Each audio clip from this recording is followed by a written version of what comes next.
바랍니다. 할렐루야. 이제 우리 하나님 말씀 같이 보겠습니다. 고린도후서 12장 7절부터 10절까지 말씀입니다.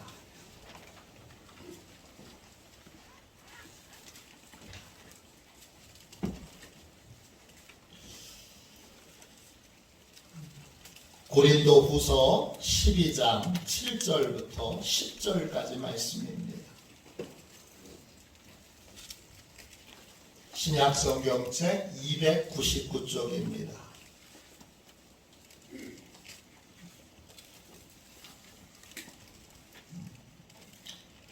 (7절부터) (10절까지) 귀한 우리 주님의 말씀을 같은 목소리로 함께 읽도록 하겠습니다. 같이 읽겠습니다. 여러 계시를 받은 것이 지극히 크므로 너무 자만하지 않게 하시려고 내 육체에 가시 곧 사단의 사자를 주셨으니 이는 나를 쳐서 너무 자만하지 않게 하려 하심이라. 이것이 내게서 떠나가게 하기 위하여 내가 3번 주께 간구하였더니 나에게 이르시기를 내 은혜가 내게 족하도다. 이는 내 능력이 약한 데서 온전하여 짐이라 하신지라. 그러므로 도리어 크게 기뻐함으로 나의 여러 약한 것들에 대하여 자랑하리니 이는 그리스도의 능력이 내게 머물게 하려 함이라. 그러므로 내가 그리스도를 위하여 약한 것들과 능욕과 궁핍과 박해와 곤고를 기뻐하노니 이는 내가 약한 그때의 강함이라. 아멘. 할렐루야. 은혜의 약속, 은혜의 약속, 이런 제목으로 함께 은혜를 나누겠습니다. 오늘 같이 읽은 말씀은 사도 바울의 간증입니다. 사도 바울은 누굽니까? 기독교 역사상 가장 위대한 전도자였습니다. 유럽과 아시아에 많은 교회를 세웠습니다. 또 많은 지역에 믿음의 일꾼들을 세웠던 인물입니다. 또 최초의 선교사이기도 하고 탁월한 설교자이기도 합니다. 무엇보다 가장 놀라운 건 놀라운 권능을 행했던 분입니다. 사도행전 19장 11절 12절에 이런 말씀이 있습니다. 하나님이 바울의 손으로 놀라운 능력을 행하게 하시니 심지어 사람들이 바울의 몸에서 손수건이나 앞치마를 가져다가 병든 사람에게 얹으면 그 병이 떠나고 악귀도 나가더라.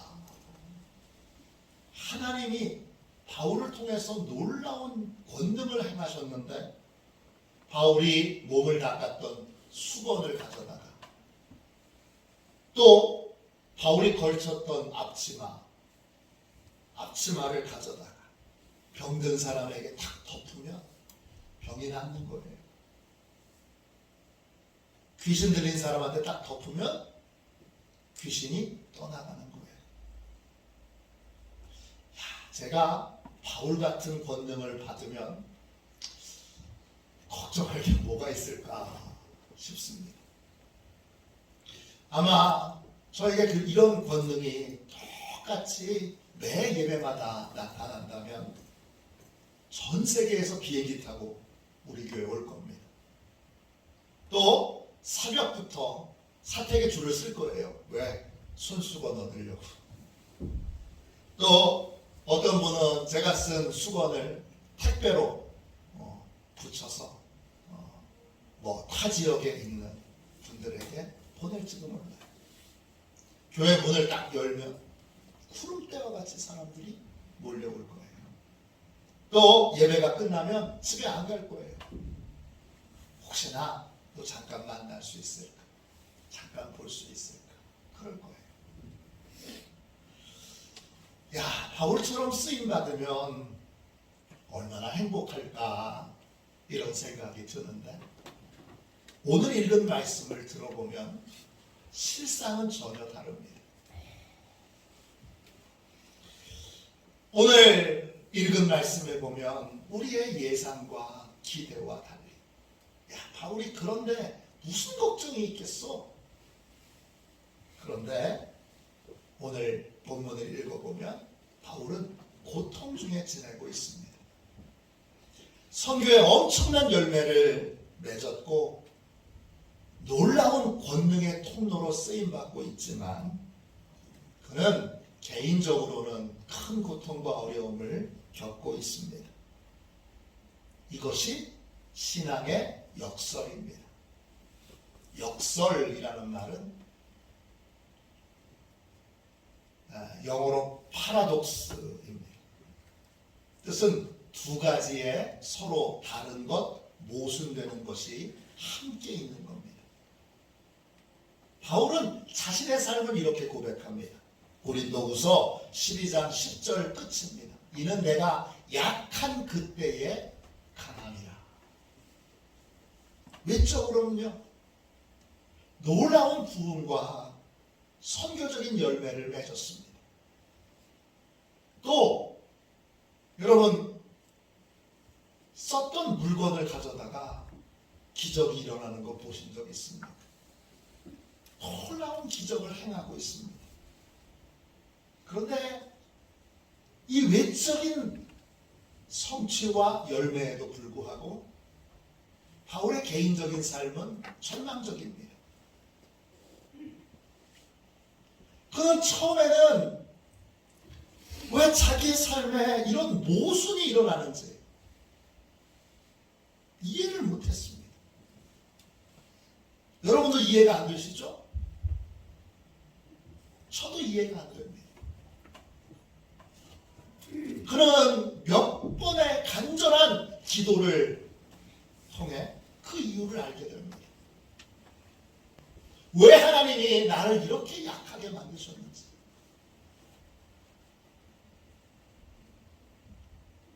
그 이유가 밝혀지는데 그 이유가 뭐지요?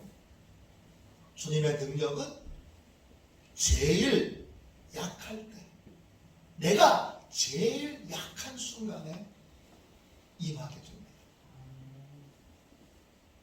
주님이 바울을 약하게 하신 이유는 능력의 도구로 계속 쓰시기 위해서입니다. 우리는 모두가 다 유능하기를 바랍니다. 저도 그렇습니다. 그런데 능력의 통로로, 기적의 통로로, 하나님의 통로로 쓰임 받으려면 우리는 두 가지 사실을 분명히 알아야 합니다. 나의 작음을 알아야 하고 하나님의 크심을 알아야 합니다. 나의 작음을 알고 나의 약함을 알 때 나는 나를 의지하지 않게 됩니다. 내 지혜, 내 지식, 내 경험을 주장하지 않게 되고 오직 하나님의 능력, 오직 주님의 능력만을 간절히 바라게 됩니다. 그때 주님의 능력이 우리에게 임하게 되는 것입니다. 주님께 귀하게 쓰임 받으려면 역설 중에 역설인데 우리는 약해져야 합니다. 내가 약할 때 능력으로 주님이 나에게 임하시는 것입니다. 약한 건 힘들어요. 아파요. 그런데 약함에는 유익이 있습니다. 약할 때 주님의 능력이 임하게 됩니다. 능력의 도구로 주님께 쓰임받기를 원한다면 나의 약함을 인정해야 합니다. 바울은 자신의 약함을 수치스럽게 여기거나 부끄럽게 여기지 않고 당당하게 자랑합니다. 나 약해. 나 힘들어. 나 지금 어려워. 가장 약할 때가 주님의 능력이 강력하게 임하시는 때임을 바울이 잘 알았기 때문입니다. 여러분도 저도 이 사실을 알아야 합니다. 내 인생은 왜 이렇게 힘들까? 내 인생은 왜 이렇게 어려울까? 그 약한 순간이 하나님의 능력이 임하는 은혜의 시간입니다. 주님은 내가 약할 때 능력으로 임재하신다고 약속하셨습니다. 우리는 이 은혜의 약속, 가장 약할 때 나를 가장 고귀하고 복되게 쓰신다는 이 약속을 나의 것으로 붙들어야 합니다. 그렇게 되면 약하기 때문에 불평하거나 원망하거나 낙심하지 않습니다. 도리어 약한 것에 대하여 감사하고 약하기 때문에 주님의 능력이 임하여 주님의 능력의 도구로 쓰임받을 수 있다는 사실을 알게 됩니다. 나의 약함을 깨닫는 시간, 그 시간은 주님의 능력이 임하는 복된 시간입니다. 바울처럼 권능의 통로로 쓰임받기를 원한다면 약할 때 감사하고 기뻐해야 합니다. 이 역설을 여러분이 깊이 깨달아야 합니다. 약할 때가 내가 그렇게 바라는 주님의 능력이, 주님의 권능이 임하는 시간이기 때문입니다. 도대체 바울은 그러면 어떤 고통을 받고 있습니까? 풍성한 선교의 열매를 맺고 있을 그때 바울은 육체의 가시로 고통을 받고 있습니다. 7절 말씀 보세요. 여러 계시를 받은 것이 지극히 크므로 너무 자만하지 않게 하시려고 내 육체의 가시 곧 사단의 가시를 주셨으니 이는 나를 쳐서 나를 자만하지 않게 하려 하심이라. 바울에게는 육체의 가시가 있습니다. 이 가시는 정확한 게 뭔지 몰라요. 그런데 바울의 육체를 괴롭히고 있습니다. 바울은 육체의 가시가 나를 쳐서 그럽니다. 나를 친다고 고백합니다. 여기에 육체의 가시에 힌트가 있는데 친다는 말이 헬라말로 콜라피조예요. 뜻은 주먹으로 때린다는 뜻이에요. 선교적인 열매를 풍성하게 맺고 있을 때에 바울의 육체는 주먹으로 얻어맞은 것 같은 아픔과 고통을 매일 느끼고 삽니다. 그는 육체의 가시를 사단의 사자라고 부릅니다. 사자란 메시지를 전하는 자라는 뜻이에요. 그래서 사단의 사자는 사단의 메시지를 전하는 거예요. 누구에게 전하는 거예요? 바울에게 전하는 거죠. 육체의 가시로 밤잠을 못 자며 고통을 받고 신음하고 있을 때 사단이 얘기하는 거죠. 뭐라고 얘기하냐? 하나님이 정말 너 사랑하시냐? 사랑하시는데 왜 이런 고통을 주시는 거야? 너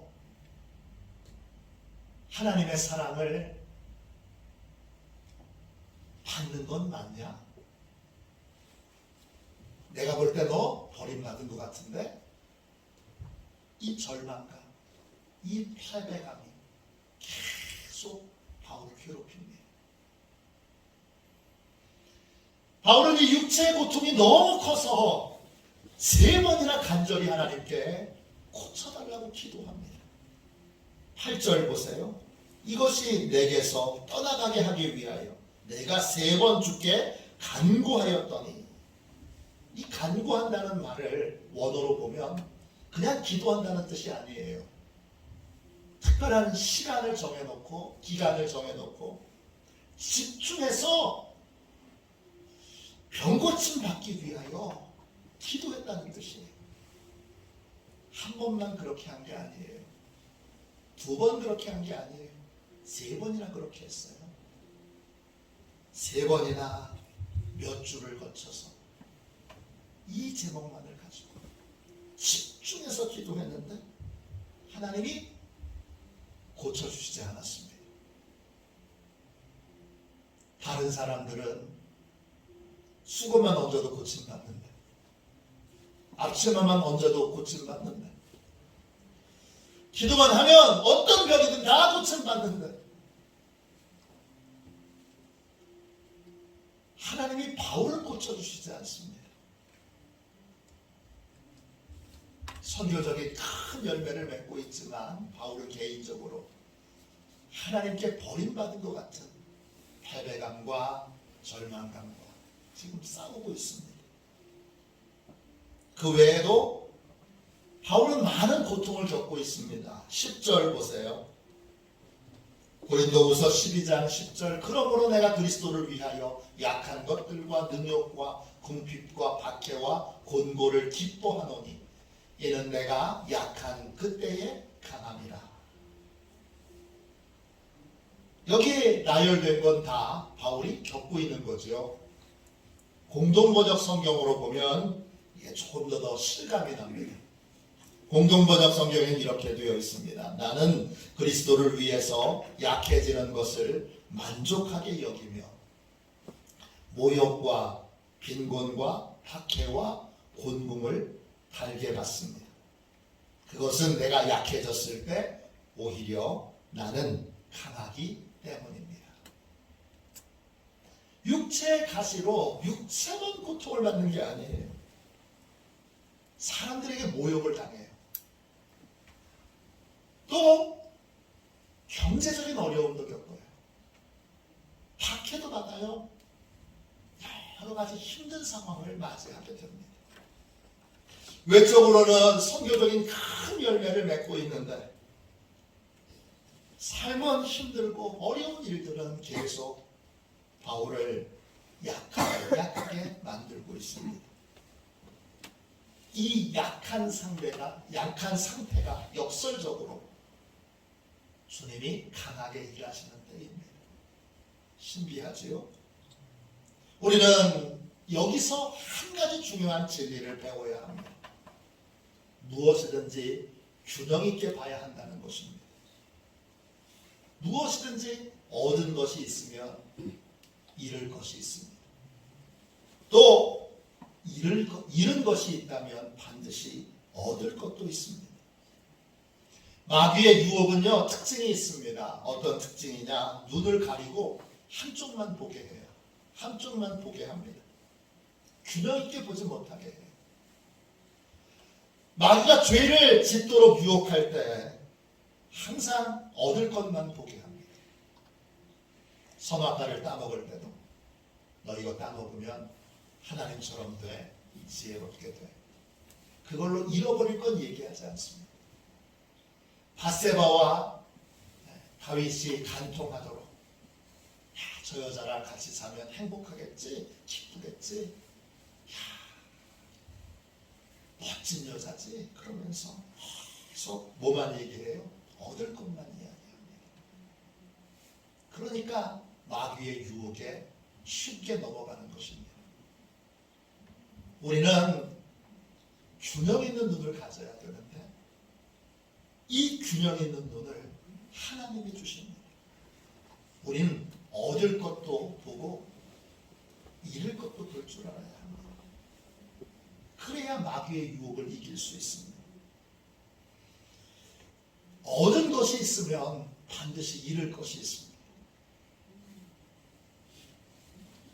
잃은 것이 있으면 반드시 얻을 것이 있습니다. 한쪽만 보지 말고 양쪽을 다 볼 수 있어야 합니다. 이 한쪽만 바라보고 잘못 판단하고 잘못 결정하는 걸 우리가 뇌과학에서는 부주의맹이라고 부릅니다. 제대로 못 보는 거예요. 양쪽을. 우리는 무엇이든지 균형 있는 눈으로 바라볼 수 있어야 돼요.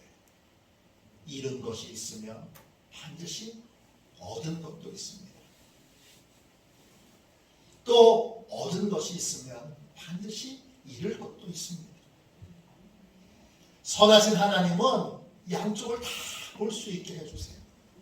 그래서 어떤 일이든지 여러분 하나님의 지혜로 보고 하나님이 주시는 긍휼과 자비의 눈으로 모든 것을 볼 수 있어야 합니다. 하나님의 눈으로 볼 때에만 양쪽을 다 볼 수 있습니다.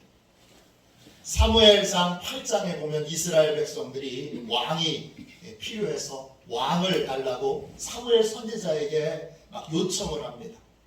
이때 백성들은 왕의 좋은 점만 보는 거예요. 그런데 하나님이 이스라엘 백성들에게 왕이 있을 때 손해볼 것들을 다 알려주세요. 하나님이 균형 있는 눈을 갖추도록 그렇게 하신 거예요. 또 선하신 예수님도 마찬가지예요. 마태복음 20장에 보면 요한과 야고보의 어머니가 예수님을 찾아옵니다. 치맛바람 쫙 흔들면서 와서 우리 아들을 예수님 좌우편에 앉게 해주십시오. 그렇게 말합니다. 예수님이 왕 되면 영의정, 좌의정 하게 해주십시오. 이렇게 구하는 거예요. 그때 요한과 야고보의 어머니는 뭐만 보는 거예요? 얻을 것만 보는 거예요. 근데 예수님이 양쪽의 자리에 앉으려면 고난의 잔도 마셔야 한다. 그렇게 말씀해 주세요. 얻을 것만 생각하지 말고 잃을 것도 균형 있게 생각해 보라는 것입니다. 바울의 선교도 마찬가지입니다. 풍성한 선교의 열매를 맺는 바울만 보면 한없이 부럽죠. 야, 바울처럼 능력 있게 목회하면 야, 이 목회가 얼마나 편하겠어? 이런 생각을 하면 그건 한쪽만 보고 있는 겁니다. 선교의 열매를 맺기 위해 바울이 치러야 했던 아픔과 고통을 우리는 함께 볼 줄 알아야 합니다. 바울이 행한 놀라운 기적만 봐서는 안 됩니다. 야, 그냥 손수건 닦기만 하면 그게 바로 능력의 그 도구가 돼서 얼마나 멋있어, 얼마나 기가 막혀. 그것만 보면 제대로 보는 게 아닙니다. 그가 기적의 통로로 쓰임받기 위해서 지불해야 됐던 대가, 고통, 아픔, 이걸 볼 수 있어야 합니다.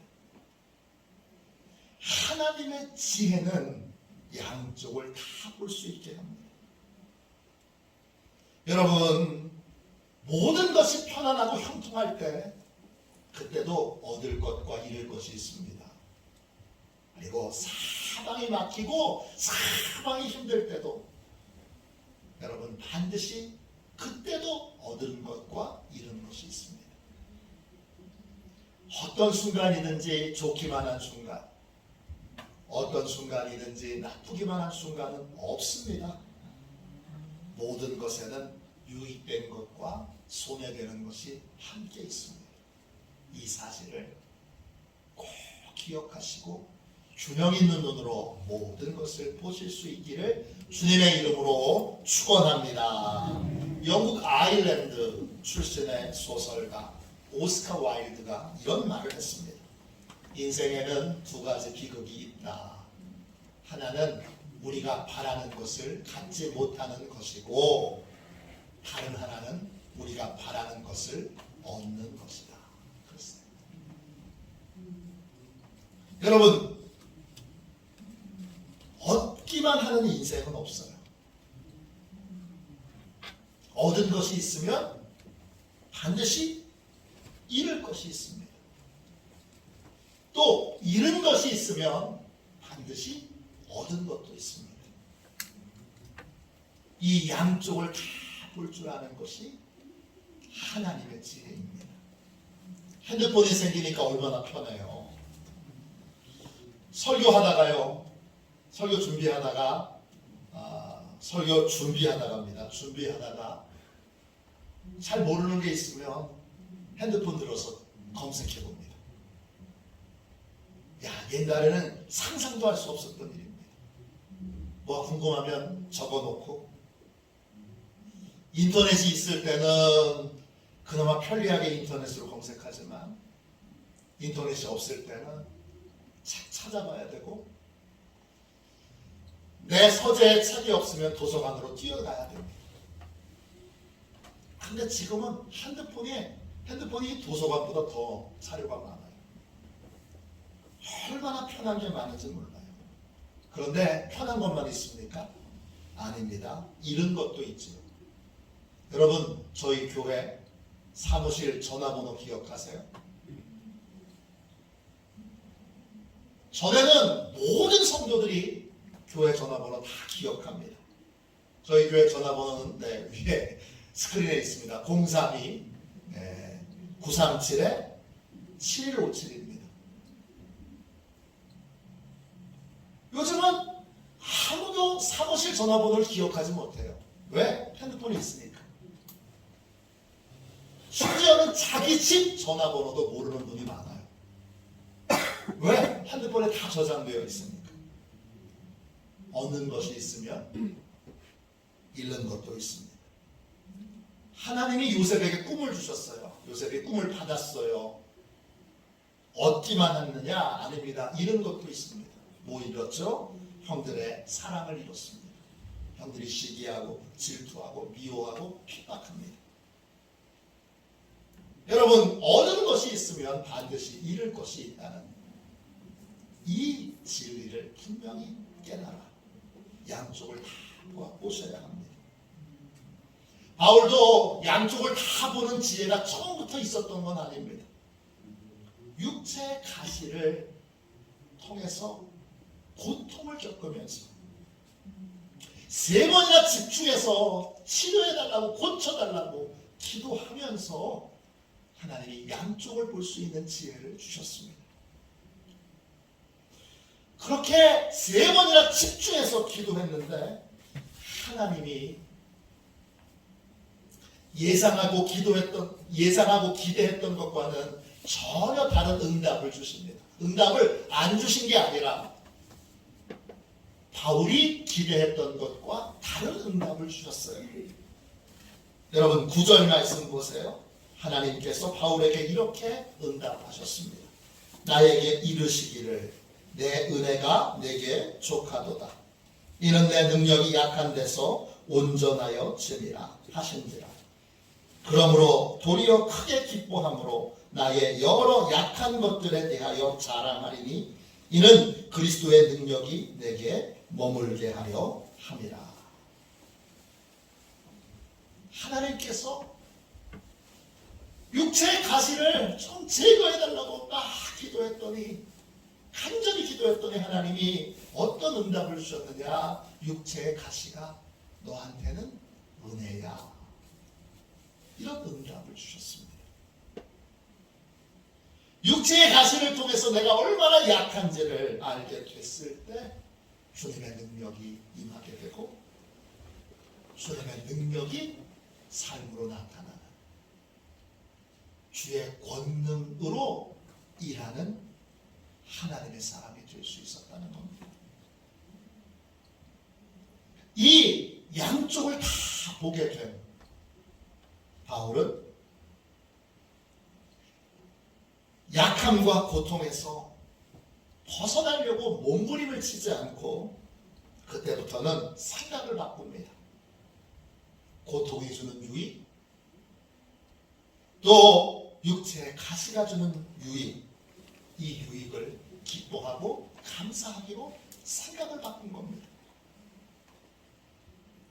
바울은 육체의 가시가 주는 유익에 주목합니다. 어떤 유익이 있지요? 육체의 가시가 무슨 유익이 있어요? 첫 번째, 육체의 가시는 교만하지 않게 만듭니다. 7절 말씀 보세요.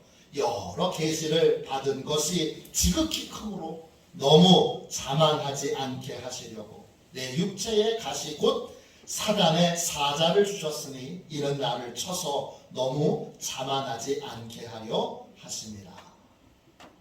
육체의 가시가 고통만 있는 줄 알았는데 육체의 가시가 큰 유익을 줍니다. 어떤 유익을 주느냐? 교만하지 않게 만듭니다. 바울은 설교를 얼마나 잘하는 분입니까? 또 전도를 얼마나 잘합니까? 가는 곳곳마다 교회가 부흥하지요. 일꾼들이 세워지죠. 사람들이 변화되죠. 병든 자가 고침받죠. 정말 예수님처럼 하나님처럼 추앙받는 그런 위치에 있을 수도 있습니다. 근데 인간이 그 교만의 자리에 딱 올라서는 순간 교만은 멸망의 선봉이지요. 바울이 끝까지 실수하지 않고 선교사로 전도자로 그 많은 열매를 맺고서도 타락하지 않을 수 있었던 이유는 어디에 있어요? 육체의 가시에 있었던 거지. 난 아무것도 아니야. 그래서 계속 교만하지 않고 하나님 앞에 쓰임받을 수 있었던 겁니다. 두 번째, 육체의 가시는 어떤 유익을 주지요? 능력의 비밀을 알게 합니다. 9절 말씀 보세요. 나에게 이르시기를 내 은혜가 내게 족하도다. 이는 내 능력이 약한 데서 온전하여 짐이라 하신지라. 그러므로 도리어 크게 기뻐함으로 나의 여러 약한 것들에 대하여 자랑하리니 이는 그리스도의 능력이 내게 머물게 하려 함이라. 그랬어요. 바울은 육체의 가시로 인하여 내가 얼마나 약한지를 알았어요.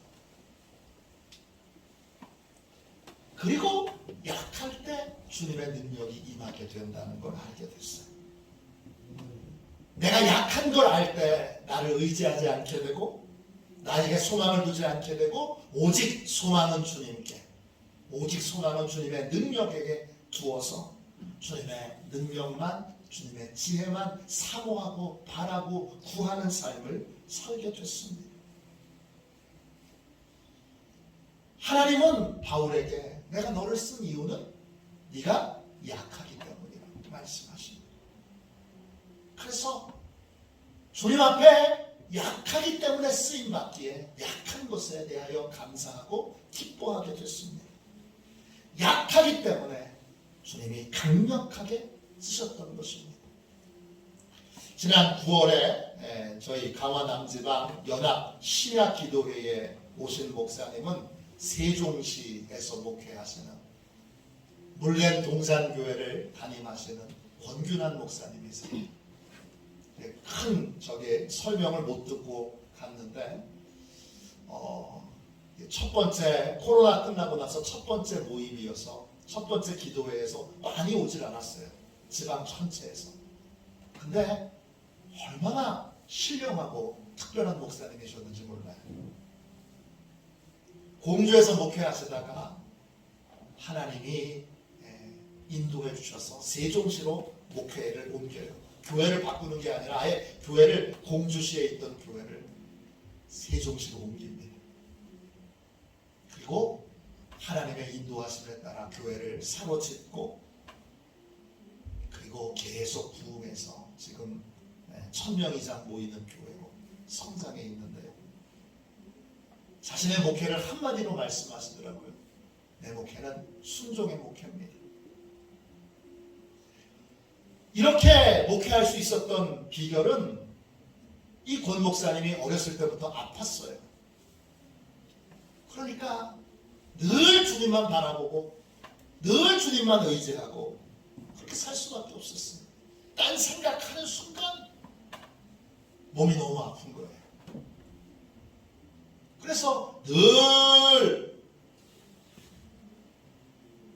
주님만 생각하고 주님만 바라보고 주님의 뜻대로 할 수밖에 없었던 거예요.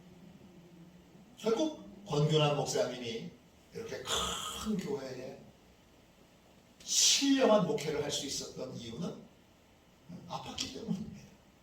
역설이죠. 아팠기 때문에 딴 생각 안 하고 조금만 성과가 나도 우리는 금방 교만해지잖아요. 교만해질 수가 없어요. 왜? 아프니까. 아주 그 하나님이 쓰시는 그 비결들이 잘 보여지는 목사님이세요. 육체의 가시는 어떤 유익을 줍니까? 세 번째로 고난의 유익을 아는 지혜를 갖게 합니다. 12장 10절 말씀 보세요. 마지막 10절입니다. 그러므로 내가 그리스도를 위하여 약한 것들과 능력과 궁핍과 박해와 곤고를 기뻐하노니 이는 내가 약한 그때에 강함이라. 처음에는 육체의 가시만 유익으로 여기고 기뻐하고 감사했는데 이게 넓어져서 모욕을 당할 때도 박해를 받을 때도 또 힘든 상황에 놓일 때도 그것의 유익을 깨달아 아는 지혜를 얻게 된 것입니다. 고통의 유익을 생각하는 범위가 넓어진 거예요. 이것도 하나님이 귀하게 쓰시려고 주신 거네. 그렇게 여기는 거예요. 철로 역정을 쓴 존 버녀는 이런 말을 했습니다. 시험과 고난은 우리로 하나님을 찾게 한다.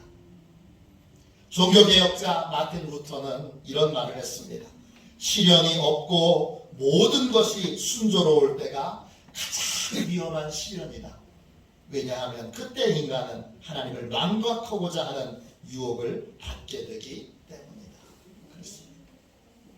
모든 고통과 모든 고난에는 유익이 있습니다. 고통의 유익 한 가지를 깨닫게 되면 그러면 고통의 다른 유익도 깨닫게 됩니다.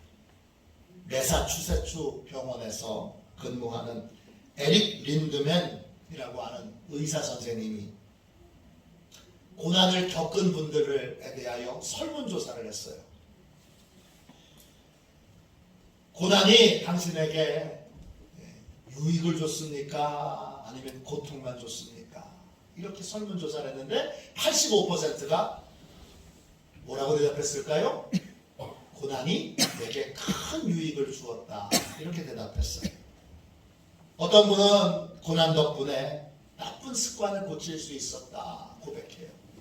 담배 피우는 사람이 암에 걸리면 담배 끊습니다. 또 어떤 분은 고난 덕분에 가정과 신앙을 회복했다 이렇게 고백합니다. 고난 겪기 전에는 가정을 소홀히 여기다가 고난 앞에서 정신을 딱 차리고 가정으로 돌아옵니다. 신앙도 마찬가지입니다. 신앙생활 소홀히 여기다가 고난 앞에서 정신을 딱 차리고 하나님께로 돌아옵니다. 어떤 분은 고난 덕분에 불평불만이 많던 삶이 감사하는 삶으로 바뀌었다고 고백합니다. 고난을 겪으면서 아픈 분들이 특별히 이런 고백을 하시는 분이 많아요. 목사님, 아프지 않고